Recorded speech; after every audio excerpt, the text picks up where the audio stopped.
pa yung isang pag-usapan natin. So balikan natin itong donasyon, okay? So alam nyo, hindi lang po mga senador ang tumatanggap ng donasyon. Pati kongreso, pati governor, mayor, ultimong barangay chairman pag tumatakbo, mga konsihal, vice mayor, city vice mayor, municipal vice mayor, sangguniang panlalawigan, tsaka mga vice mayor, vice governor. Karamihan yan, kung di man lahat, tumatanggap ng donasyon. Hindi lang sa kontraktor, marami pa. Kaya ngayon nga sinasabi natin, masyado ng negosyo ang politika sa Pilipinas. Every election, matindi ang mga donasyon. Pag malakas ang survey mo, maganda ang rating mo sa mga survey, presidential, vice presidential at lahat ng law candidate, mabilis ka makakuha ng donasyon. Kasi ang mga negosyante, hindi lang kontraktor, nangangapital talaga. Para kung sakaling manalo ang kanilang tinulungan, maitutuloy nila ang kanilang business sa gobyerno. Koneksyon, kapital at koneksyon. No? Pera at kapangyarihan ang hawak ng gobyerno, ng mga politiko, yan din ang hawak ng negosyante. Kapangyarihan at pera. Yung kapangyarihan nila bilang negosyante at yung kapangyarihan nila dahil sila may pera. Dahil business nila yan. Kaya yan po ang pinag-uugatan. Kung hindi man sa lahat ng oras at bagay, yan po ang kadalasang dahilan kung bakit yung isang kontraktor o isang negosyante na penetrate niya yung kontrata, na penetrate niya ang mga istorya at kaganapan sa buong gobyerno because meron silang koneksyon, pera, kapangyarihan. Pareho nilang ginagamit. Ang politiko, ang ginagamit nila kapangyarihan pag nanalo. Wala man silang pera, pero nagkakapera. Maliban sa sweldo, maliban sa project, yung koneksyon nila sa mga negosyante, like contractor. Before and during election, mayroon yan donasyon. Pag bago mag-eleksyon, donasyon. Pagkatapos ng eleksyon, komisyon ang ibibigay niyan. Nakuha nyo? Nakuha nyo mga kaibigan? Pag mag-eleksyon pa lang, sige ang donasyon, sige ang bigay ng mga kontraktor at negosyante. Pagkatapos ng eleksyon at nanalo yung kanilang tinulungan, ang ibibigay naman nila komisyon. Sa kinuha ang komisyon, doon sa project na nakuha. Doon sa budget ng gobyerno. Kaya ang politiko patuloy na yumayaman. Kumita sa eleksyon, pag napwesto, patuloy pa rin ang kita. Kasi yung nga dalawang tinatanggap nila. Hindi ko nila lahat, huwag kayo magagalit. Donasyon sa eleksyon, before and during eleksyon, donasyon ang tinatanggap nila. After ang eleksyon at nanalo, komisyon na ang darating sa kanila. Komisyon doon sa project, komisyon doon sa nakuhang kontrata, komisyon doon sa kung anong nakuha ng kontraktor o negosyante sa gobyerno dahil konektado sa politiko. Yan ang ugat ng korupsyon sa Pilipinas. Di ba? Huwag na kayong magmalinis. Inuulit ko, lahat sila entitled tumanggap ng donasyon. Kaya nga mayroong sose, di ba? Idinideclare at iniuobliga ng COMELEC after ng eleksyon, matalo o manalo ka, i-declare mo magkaano ang donasyon na tinanggap mo. Magkano ang ginastos mo sa eleksyon. Ang sobra doon sa tinanggap mo, hindi mo nagamit sa eleksyon, sa'yo na yon. I-declare mo kung magkano yan, then babayad ka ng obligasyon mong buwis sa gobyerno. Hindi ko kumpiskahin ng COMELEC ang sobrang donasyon. Kaya yung nagdi-deny na, wala akong donasyon, hindi ako tumatanggap ng donasyon, bolero yun. Sinungaling yun na politiko. Walang politiko hindi tumatanggap ng donasyon. Kahit maliit, nag-donate ka ng ballpen, nag-donate ka ng t-shirt, nag-donate ka ng sombrero, nag-donate ka ng lahat ng election paraphernalia. Kahit walang cash, kahit walang pera, donasyon pa rin yun. At pagkatapos ng eleksyon at nanalo, may kapalit yun. Pera o eleksyon paraphernalia, basta donasyon galing sa pribadong sektor, yun ay kapital, yun ay puhunan. Pag nanalo, babawiin yun. Ina-justify ko lang ho sa inyo, sinasabi ko na before at during election, puro donasyon yan. Donasyon ang tawag. Magkaiba, magkatunog yun. Donasyon. After election, commission naman. Huwag na kayong magkaiba mga politiko, huling-huli kayo dyan. Alam kaya napakaganda itong ginawa ni Pangulong Marcos na in-expose itong corruption na ito. Doon ko ginajustify ngayon. Kasi kung hindi inamin ng Pangulo na mayroong mga contractor at mayroong ghost project or SOP or for the boys o ba, ay mahirap. Ibalita na mayroong something. Pero ngayon, ang Pangulo mismo nag-expose doon sa State of the Nation Address at press conference ng isang araw, ito na yung sinasabi ko. Matagal ko na gusto sabihin ito pero hindi ko ma-discuss kasi baka hindi kayo maniwala. Ngayon, sa Pangulo nang galing, ang pagpapahayag, pagkumpirma na mayroong korupsyon, halos kalahating trilyon niya. 545.6 billion ang ginamit sa flood control nationwide pero binabaha tayo. Nasaan yung pera? Tapos sinabi niya mayroong top 15 kontraktor na dapat magpaliwanag dito. Tapos sinabi ni Ping Lacson, hindi lang 15, 67 kontraktor. Tapos sinasabi yung isa sa mga kontraktor dyan ay malapit kay Escudero na mag-press conference si Escudero, Senate President, umamin na tumanggap siya ng donasyon dyan. Kaibigan daw niya. Pero wala daw sa kanalaman after. Kalokohan niya. Nako, isa nga po talagang malaking kalokohan yan, Sir Mike. Dahil nga po dito sa pagtanggap ni Chis Escudero ng 30 million pesos at inamin niya po yan sa kanyang press con. Nagtataka nga ang mga tao, bakit nagpa-press con ka agad-agad etong si Chis Escudero. Parang alam niyo yung inuunahan niya na at parang defensive siya masyado. Dahil ba alam ni Chis Escudero na maaari siyang mag-isa dito sa ginawa niyang pagtanggap ng campaign donation mula sa isang kontraktor? At ito po ang balita ng bilyonaryo na sinasabi nga po ito ay isang election offense. Liable sa election offense si SP Chis Escudero ayon sa isang election lawyer dahil sa 2022 campaign contribution ng isang contractor na sangkot ngayon sa flood control projects anomaly. Sa harap na ugnayan niya sa kontratista, hugas kamay si Escudero sa kontrobersya at tila naisantabi rin ang bangayan nang magkita sina SP at House Speaker kasamang Pangulo sa Malacanang. Ang detalye sa agenda report ni Dexter Ganibe ng Abante. Okay na, So sir, kino-confirm nyo na nag-donate siya ng 30 million? yes, nasa records yun. Ang lumabas na artikulo, kinikilala ko, kaibigan ko, kababayan ko, tiga Sorsogon, contractor siya. Pero ang nakuha niya ay 5.4 billion di umano. Kinumpirma mismo ni Senate President Chis Escudero kahapon ang 30 million pesos na donasyon ng kanyang kakilala, kaibigan at kababayan na si Lawrence Lobiano ng Center Waste Construction and Development Inc. noong tumakbo siya sa pagkasenador taong 2022. Ang Center Waste ay kasama sa top 15 sa listahan ni PBBM na nakakuha ng malaking budget para sa flood control project sa nakalipas na 5 taon. Ayon sa veteranong election lawyer na si Romulo Macalintal, ang pag-amin ni SP Chis na nag-ambag si Lobiano sa pangangampanya niya noong 2022 elections ay isang election offense. Malinawan niya ito na nakasaad sa Section 95 ng Omnibus Election Code. Hindi pwedeng magbigay ng contribution yung sinumang tao, maging yan ay mga korporasyon o talaga yung natural persons sa sinumang kandidato kung yung mga kumpanyang yan ay merong kontrata sa gobyerno, anumang kontrata na nagbibigay ng mga services o kaya nagsusupply ng mga goods, yung mga supply, government supplies, yan ay bawal yan. Hindi po pwedeng magbigay ng ganyang uri ng contribution. Hindi rin anya maaring lusot ng mga kumandidato sa eleksyon na tumanggap ng kontribusyon mula sa mga kontratista ng gobyerno ang katwiran na wala namang mga inaprobahang kontrata o proyekto ang gobyerno sa panahon ng election period dahil pinagbabawal ito ng COMELEC. Kahit na tumigil siya kung halimbawa kung ito, pero dati naman siya nagsusupply sa gobyerno, ay yan ay papasok pa rin dahil siya ay isa ng supplier o isa siya sa mga duly accredited na supplier ng ating pamahalaan.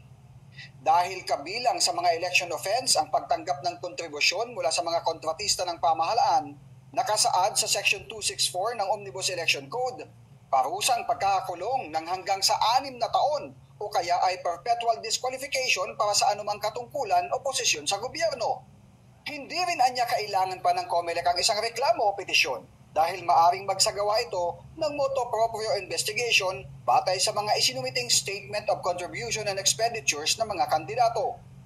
Kung may nalalaman ng COMELEC na isang bagay na maaaring may kaugnayan sa halalan na may paglabag sa election law, dapat yan tinitingnan ng COMELEC kahit walang petisyon. Yan ang sabi ng ating Korte Suprema. Kahit wala nagpipetisyon, kung sa pag-i-examine ng COMELEC ay may nakita silang paglabag, dapat nagkakaroon sila ng motu proprio investigation. Una nang tinawag ni SP Chis na malisyoso ang mga artikulo na nag-uugnay sa kanya at sa pagkakopo ng Center Waste Construction na malaking budget para sa mga flood control project ng gobyerno. Ilang araw lang matapos pangalanan ni PBBM na kabilang ang dating campaign donor ni SP Chis sa mga kontratista sa flood control project, ay nagkasama sa Malacanang sina SP Chis, PBBM at House Speaker Martin Romualdez para sa isang aktibidad kahapon. Masaya at tila walang namamagitang issue sa kabila ng lantarang pagtukoy ni Escudero na mula sa Kamara ang nasa likod ng umano'y demolition job laban sa kanya gamit ang issue ng flood control budget insertion sa 2025 na tinaguri ang ham and cheese insertions. Unang pumutok ang issue sa umano'y maanomalyang... Ayan, nako. Diba? Bato sila ng bato ng kung anong mga issue dito kay Speaker Martin Romualdez, yun pala, sila pala ang merong issue. Diba? Etong si Chis Escudero, meron ka palang tinanggap na 30 million pesos mula sa kontratista ng gobyerno. Flood control projects ang kanilang ginagawa. So, maliwanag na maliwanag, kontratista, kumikilos, gumagawa para sa gobyerno. So, hindi ba naisip ni Chis Escudero, tinanggap niya yung 30 million pesos na yon. Napakalaking halaga. Ngayon, saan babawiin yan? Siyempre babawiin yan sa mga proyekto na makukuha ng kontratista na yon sa gobyerno. At isa pa, siyempre, di ba bakit ka bibigyan niya ng pera dahil sa wala lang? Bibigyan ka ng campaign donation niya dahil sa gusto lang nila? Siyempre may kapalit yan. Hindi yan magbibigay ng walang kapalit. Diba, alam niyo yung bato sila ng bato kay Speaker Martin Romualdez ng mga kung ano-ano issue. Pero yun pala, sila mismo ang lumalabag sa Omnibus Election Code. Bawal pala yan, Senator Chis Escudero. Abogado ka, hindi mo alam yan? Baka mamaya, ito pa ang maging dahilan ng pagkakatanggal ni Chis sa pagkasenador. Yung sinasabi niya na siya'y pinupolitika lamang at demolition job lamang ito laban sa kanya, paano magiging demolition job? Ang isang paglabag sa batas na ginawa mo noong 2022. Kumandidato ka, tumanggap ka ng pera, di ba? Hindi yun demolition job. Yun ay katotohanan na meron kang nagawang mali. So, ibig sabihin, kaya pala todo tanggol nyo kay Sara, dahil pare-pareho pala kayong merong mga ginagawang paglabag sa batas. Pare-pareho pala kayong merong ginagawang katarantaduhan. Diba? Mga pansariling interes. Kaya hindi na ako magtataka kung ang isang Sara Duterte ay hindi ituloy ang impeachment trial dahil nga po sa pangyayari na ito. Nung dati nagtataka tayo, nag-iisip tayo, anong dahilan ni Chis, bakit hindi niya ito tinutuloy, bakit yung forthwith ay binaluktot nila ang ibig sabihin, pabor kay Sara. Yun pala. Meron pala silang mga katarantado ang ginagawa pare-pareho. Yan pala. Booking kayo ngayon. O, paano yan? Baka madali ka ng forthwith na motu proprio investigation ng COMELEC. Baka sabihin mo, pamumulitika na naman yan. Pinupolitika ka lang. Ikaw mismo ang umamin. Tumanggap ka ng pera mula sa kaibigan mong kontratista. Sinasabi ko, from barangay chairman hanggang sa pinakamataas na opisyal ng pamahalaan, hindi ko naman nilalahat. Pero yan po ay allowed tumanggap ng donasyon before election. Pero hindi ko naman nilalahat na after election, sila ay tumatanggap ng komisyon. Pero marami dyan tumatanggap ng komisyon. Definitely yung kontraktor at negosyanteng tumulong sa kanya, gagawa ng pera yan. Dahil sa koneksyon sa politiko. Dahil yung politiko maghihintay yan ng something, 5%, 10% kanya. Ganyang kagarapal. Tapos pag magsasalita yung mga taong ito, ang gagaling, magsalita, akala mo napakalinis, akala mo napakagwapo, akala mo walang ginagawang kalokohan. Tubibo lang yun, panluloko lang yun, budol lang yun. Ito yung totoo sinasabi ko. Okay? Ang magdidinay dyan, karapatan nila. Pero walang maniniwala kung matino kang Pilipino, hindi ka maniniwalang malinis ang lahat ng politiko. Hindi ko naman sinabing lahat sila'y madumi. Hindi ko naman sinasabing lahat sila'y malinis. Merong madumi, meron ding malinis. Pero marami, donasyon at komisyon ang galawan. Tandaan nyo, dalawa lang words. Donasyon, komisyon. Yan ang galaw. Matagal ng panahon yan, dekada na. Maaaring dito lang yung naririnig sa akin ito. Hindi maaaring baka hindi dinilis sa iba ito. Yung komisyon at yung donasyon at komisyon, yan ay kalakalan na. Yung donasyon legal. Yung komisyon illegal. Ayan na. Under the law, sabi ng COMELEC, legal ang donasyon. Kailangan lang i-declare. Pero pagdating sa komisyon, wala nakakaalam nun. Between contractor, businessman, at saka politiko lang nakakaalam sa donasyon. Ano sa komisyon? Wala namang aamin doon. Walang aamin doon. Pero kung bakit ambaw ang mga project, 1 billion ang nakalang pondo sa project, pero wala namang 1 billion ang ginastos. Kalahati lang ginastos. Kasi nga ang daming nangarati, ang daming na komisyon, ang daming binigyan ng komisyon. Hindi 100% yung 1 billion ginamit. Sa tingin ba ninyo, yung 5.6 billion na gamit yun? Maswerte na kung kalahati ito nagamit. Sa korupsyon napunta yun.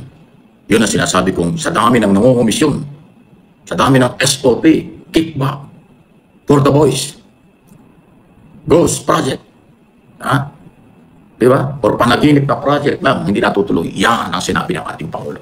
Sinusundan lang natin, ha? Any comment, reaction, malayo-malayo po kayo. Pero, well, talagang nakakalungkot, masakit man ang katotohanan, pero hindi ko pwedeng hindi tatalakayin at babanggitin ito kasi ito na yung nangyayari.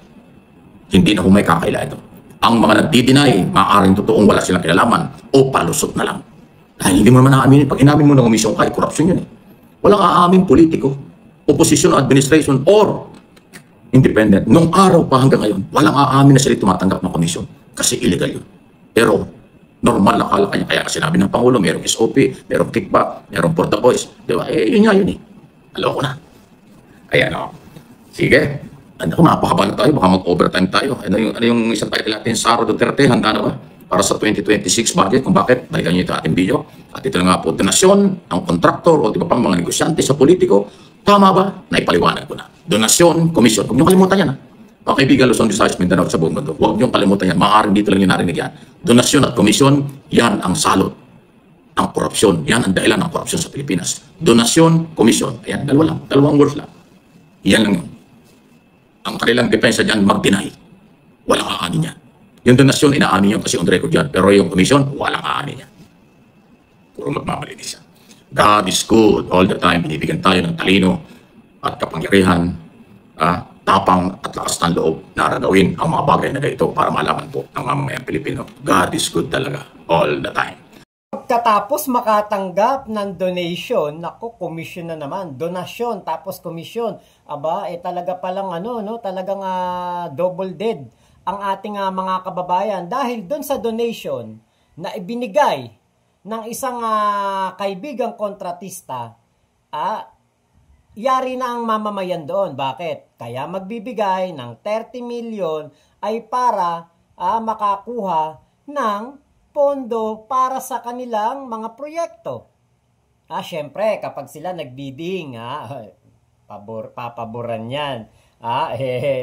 Nagbigayan kay Senator eh. Di ba? Alangan namang hindi, syempre, kumari, ako yung nagpapabidding. Uy, pag hindi natin kinuha yan, nangyari tayo kay Senator. Di ba? Kaya talagang meron pong, kumbaga, talo na mamamayan doon. Babawiin nila yung 30 million. Ngayon, kapag nakakuha na ng proyekto, nakakuha na ng proyekto naku, pwede palang etong si Senator, kunwari, si Senator, binigyan ng pera ng contractor na kaibigan, tapos merong nakuha ng proyekto. Aba, syempre, hindi po namin makukuha yung proyekto kung hindi po dahil sa inyo, Senator. Kaya ito po, as a token of appreciation, from donation to token of appreciation, yung commission naging token of appreciation. Ito na po ang for the boys. Ito na po ang for the luxury bag. Ito na po ang for luxury car. Ito na po for a luxury vacation. Ay, nako, Sus Mario Joseph. Kaya pala talagang ang mga politiko, mayaman na mayaman. Kaya pala ang mga asawa, ang mga jowa, ang mga anak, grabe ang kayamanan, grabe ang pineplex nila ng mga kagamitan, mga bahay, mga ari-arian at mga sasakyan. Kasi nga po, tama si Sir Mike Abe, from donation to commission and token of appreciation, di ba? Kaya pala, alam nyo, ang daming mga kababayan natin dito magpapapansin. Alam nyo, yung mga bida-bida, di ba? Magpapabida-bida, mga akala mo kung sino, mga akala mo kagagaling. Kapag malapit na eleksyon. Katulad ng isang nakilala kong kongresista. Hindi ko siya kilala. Nakilala ko lang dahil sa kanyang mga vlog, sa kanyang mga post. bida-bida, akala mo kung sino kay galing-galing. Yung pala, may planong kumandidatong congressman. Ayun, nanalo. Aba, baka magulat tayo. Dati, naka-ano lang yan, Mitsubishi. Kung wari, Mitsubishi Mirage. Third hand pa, hindi lang second hand, third hand pa. Baka magulat tayo, lumipas sa mga ilang araw, mga ilang panahon, naka-chedeng na yan. Naka-BMW na yan, naka-Volvo na yan. Kasi pala, kaya nag-aagawan sa pwesto at umaabot pa na meron pang mga nagugurgur kada panahon ng eleksyon dahil pala sa ganyang kalakaran. Diba? From donation to commission to token of appreciation. Naku po, talaga palang yayaman talaga, no? Ngayon, dito po sa issue ni Chis Escudero, mabalik tayo dito sa issue ni Chis Escudero. Kung nagkasala po siya sa batas dahil po dito, tanggapin niya. Kasi namin naman niya eh. Diba? Alam niyo ako, Chis Escudero pan ako. Kahit nung 2016, nang hinayang ako nung hindi siya kumandidatong presidente. Tapos noong mga panahon na sumusuporta siya kay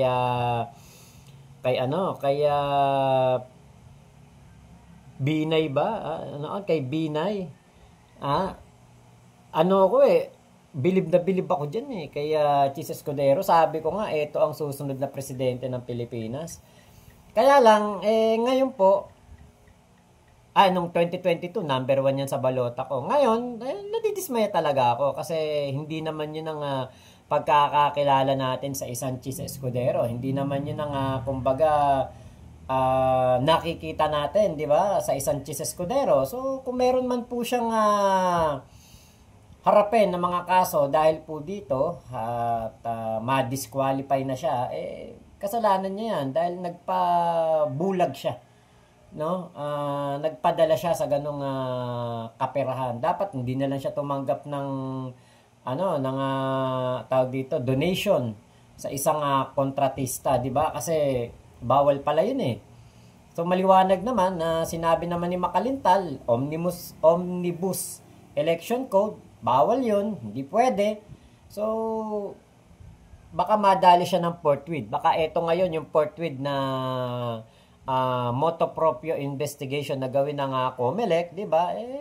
Tignan natin kung ano po ang kalalabasan nitong issue na ito. Kung mapagbabayad ba si Chis Escudero or sasabihin ng COMELEC na okay lang yan. Diba? Tignan po natin kung ano ang mangyayari. So, maraming salamat po sa pagsama nyo dito sa vlog ko na ito. Shoutout kay Ate Birdie Badjola, kay Kuya Papacho, kay Nanay Ninita Umali, at kay Kiko Maan, at sa lahat po ng mga tropa pips natin na nakita natin doon sa live ni Sir Mike Abe. Magandang araw po sa inyong lahat. Salamat po sa pagsuporta nyo sa mga reaction video ko kay Sir Mike Abe. At kay Sir Mike Abe, isang malaking pasasalamat po talaga. Syempre, dahil po tayo ay nakakapagbigay ng reaksyon at opinion dito sa kanyang mga video. Ayan. So, bilang isang YouTuber, ako po talagang sumusuporta lang naman po doon sa tama.